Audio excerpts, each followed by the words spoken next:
Welcome back, English learners. You're listening to the Real English Podcast, and I'm Jack. And I'm Emily. We're so happy you're joining us today. So, Emily, have you ever been asked a question you didn't want to answer?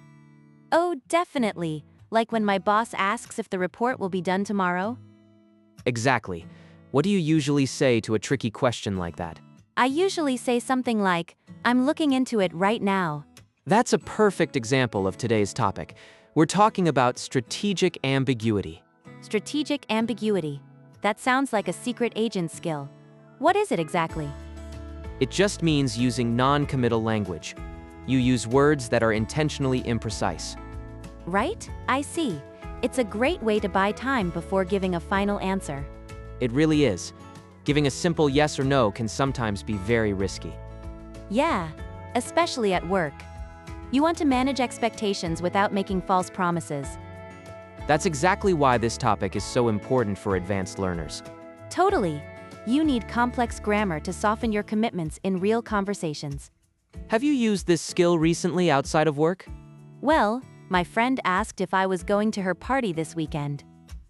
And you weren't sure if you wanted to go? Exactly. So I just told her, let me see how the week goes. That's a nice one. You bought some time without saying no directly. It really saves me from awkward situations. It's such a powerful tool for your daily life. I agree.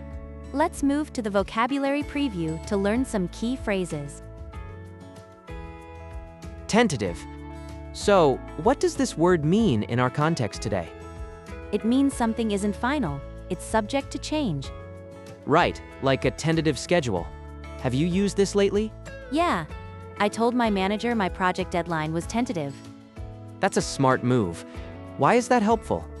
It manages expectations. If things get delayed, I'm completely safe. Exactly. It gives you some comfortable wiggle room. Ballpark. This is a really great word for business, right?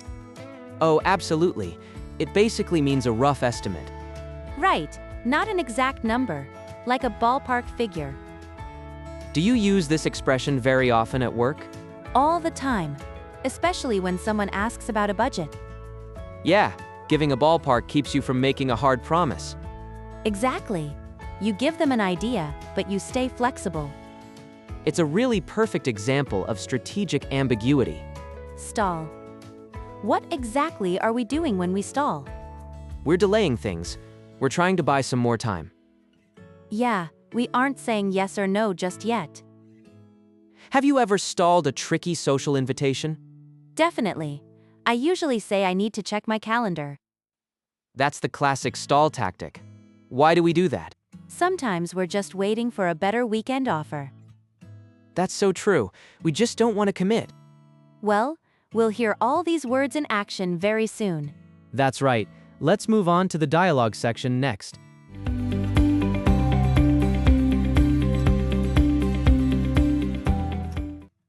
Hey Sarah, do you have the final budget for the new campaign?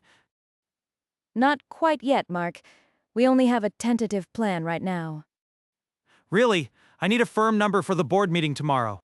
I know, we're still waiting on 2 important vendor quotes. Can you give me a ballpark figure at least? It's hard to say. The shipping costs are fluctuating a lot. Come on, Sarah, are you trying to stall? I'm not trying to stall. I just want accurate numbers. Right? But the board hates delays. What should I tell them? Just say, we're finalizing the vendor contracts. It sounds professional. Yeah, that's a good angle. Will we have it by Thursday? That's the goal. I'll let you know as soon as possible. Okay, I'll use that line tomorrow. Thanks for the update. No problem. It's always better to be safe than sorry.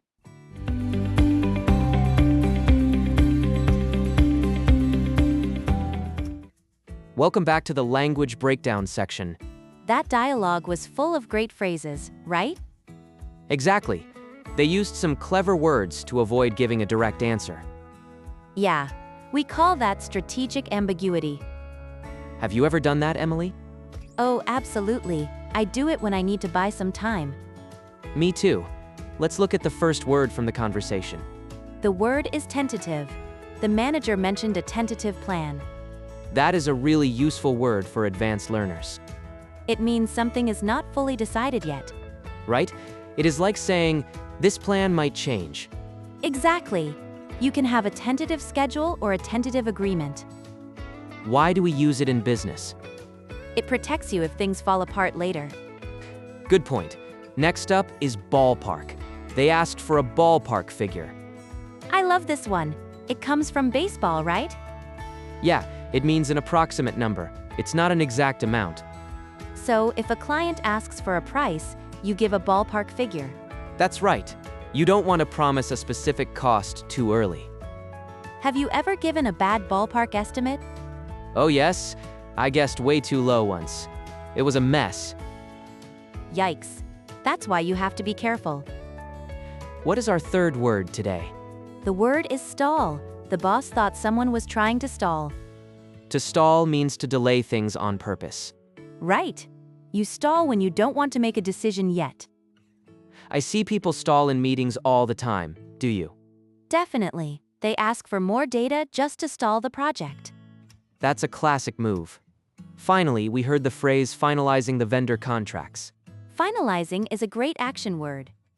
Yeah, it means finishing the last few details of an agreement. But in a strategic way, it makes you sound very busy. Exactly. It buys you a little more time to think. Right? You're saying, we are almost done, but not quite yet. It sounds professional, but it keeps things just a little vague. Those are some powerful words for any English learner to use. So, we just looked at some great words for buying time. Yeah, they're super useful, but how do we actually use them in a full sentence? Exactly. That's what we're doing now. Let's build your fluency with some natural patterns. That sounds really good. What's our first phrase pattern? Remember the concept of being tentative? A great phrase for that is, we're leaning towards. Oh, I use that one a lot. It shows a preference without a firm promise. Right. Like if someone asks about a project deadline. You could say, we're leaning towards a Friday launch. Yeah, that gives you room to change your mind. Have you used it recently? I have. I told a client we're leaning towards a digital marketing campaign. It sounds so professional. What about our next concept? Giving a rough number. Instead of saying the exact price, you can say, somewhere in the region of. That's a classic. It keeps things vague, but still very helpful. For example, the cost will be somewhere in the region of $5,000. Or we expect attendance to be somewhere in the region of 200 people. I like that. It sounds much softer than giving a direct number. Definitely. Now, what if you just need to delay an answer completely? You can use the phrase, let me get back to you on that. This is the perfect way to stall a conversation, right? Exactly. It buys you time without making you sound unprepared. If my boss asks for a specific metric, I always use it. I need to check the data, so let me get back to you on that. It works perfectly in almost any situation. What's our last phrase? When you're almost done, you can say you're ironing out the details. This is a really great alternative for finalizing something. Yeah, it means the main work is done, but some small things remain. We agreed on the contract, but we're just ironing out the details. Or, the software is ready, we're just ironing out the details. These phrases will make you sound so natural and strategic. Now let's replay the dialogue so you can listen again and notice how advanced. Speakers use tentative words and ballpark estimates to stall for time.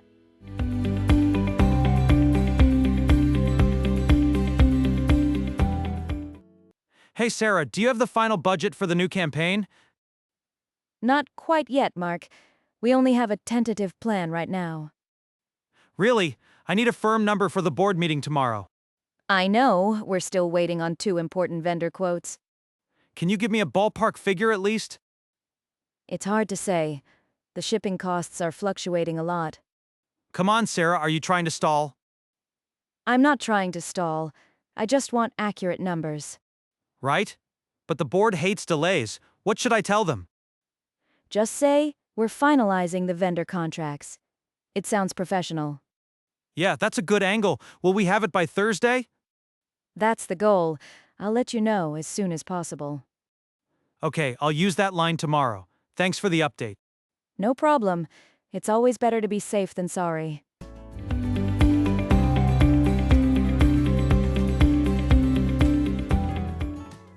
That replay really shows strategic ambiguity in action. Yeah, Sarah handled Mark so well there. He was really pushing her for a solid number. Exactly.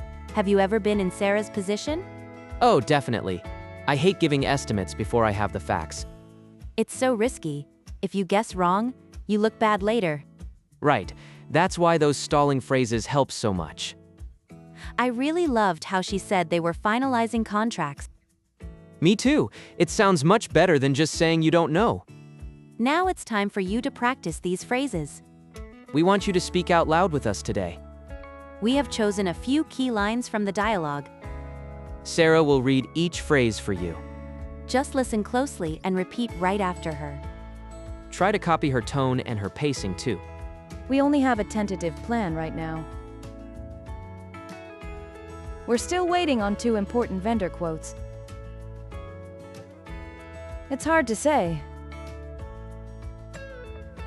I'm not trying to stall. I just want accurate numbers.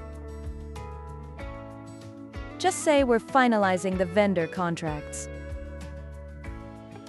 It's always better to be safe than sorry. Fantastic job practicing those advanced phrases today. Yeah, really great work. How did it feel? Keep practicing them until they feel totally natural to you.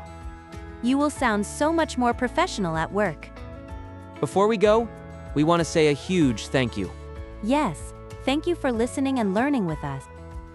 Please make sure to like, share, and subscribe to our channel. It really helps other English learners find our podcast. We will see you guys again in the next video. Have a wonderful week, everyone. Bye! Goodbye!